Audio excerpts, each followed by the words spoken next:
এবং ইউনূস স্যার যেহেতু Nobel laureate, ওনার internationally একটি গ্রহণযোগ্যতা রয়েছে এবং ওনার বিভিন্ন জায়গায় যারা কলিগ রয়েছে এবং অ্যারাবিয়ান যে পেনিনসুলা সেটাতেও ইউনূস স্যারের বেশ একটা সংযোগ রয়েছে। এবং আপনারা জানেন যে তাদের বিভিন্ন যে বাণিজ্যিক যে কনফারেন্সগুলো তারা প্রতিনিয়ত জয়েন করতেছে। তা আমরা আশা করি যে যেহেতু ইউনূস স্যারের কথা অনুযায়ী এবং সংযোগ স্থাপনের কারণেই আমাদের অনেক ভাই ফিরে এসেছে, বাকিদেরকেও ফেরত আনা সম্ভব।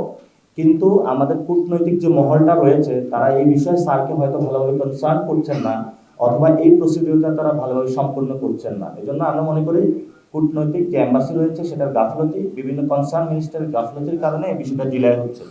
এই জন্য তারা যদি সচেষ্ট হয় তাহলে আমরা আশা করি যে ইউনূস স্যার যদি আবার তাদের সাথে কথা বলেন, তাদেরকে ইনশাল্লাহ তাদেরকে ওই সরকার যারা রয়েছেন তাদেরকে নিঃশর্ত ক্ষমা দিয়ে তাদেরকে বাংলাদেশে ফেরত পাঠাবে।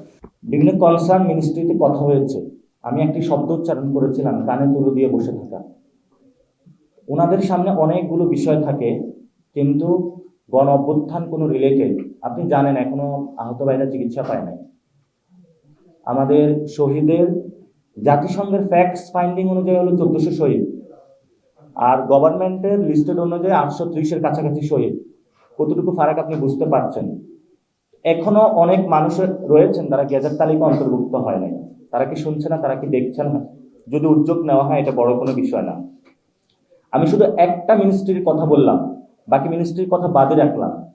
শুল্ক চুক্তি হয়েছে, তাদেরকে ধন্যবাদ জানাচ্ছি, কিন্তু বাংলাদেশের মানুষের দাবি রাখে ওইখানে চুক্তিতে কি আছে সেটা প্রকাশ করা। যদি প্রকাশ না করা হয় এটা জনমনে বিভ্রান্তি সৃষ্টি হয়। কালকের প্রোগ্রাম নিয়েও কি হবে এই বিষয়ে এখন পর্যন্ত সরকারের কোনো স্পষ্টত বার্তা জনগণের উদ্দেশ্যে যায় নাই। জনগণের ট্যাক্সের টাকা জনগণের থেকে প্রোগ্রাম হচ্ছে, স্পষ্টত কিন্তু বার্তা যায় নাই। এই ক্ষেত্রে একই সমস্যা সৃষ্টি হচ্ছে। যদি প্রবাসী, স্বরাষ্ট্র এবং পররাষ্ট্র মন্ত্রণালয় একযোগে কাজ করে, অতি দ্রুত আমরা আমাদের ভাইদেরকে ফেরত পাবো আশা করি। কিন্তু এই কাজটা হচ্ছে না বিধায় আজকে আপনাদের মাধ্যমে পুরো বাংলাদেশকে আমরা সজাগ রাখছি যে বর্তমানে স্টেট কেমন লেজে গোবরের অবস্থায় চলতেছে সেই বিষয়টা কনসার্নে নিয়ে আসার করার জন্য। আপনারা তো চান না যে এই মানুষগুলো যমুনার সামনে দিয়ে ব্লক হোক, শাহবাগে ব্লক করুক। এই মানুষটা নিতান্ত ভদ্র, তাই তারা আপনাদের সামনে উপস্থিত হয়েছেন। আপনাদের ভাই বোন বাবা মনে করে আপনারা ওনাদের পক্ষে দাঁড়াবেন, এই কামনা আপনাদের কাছে।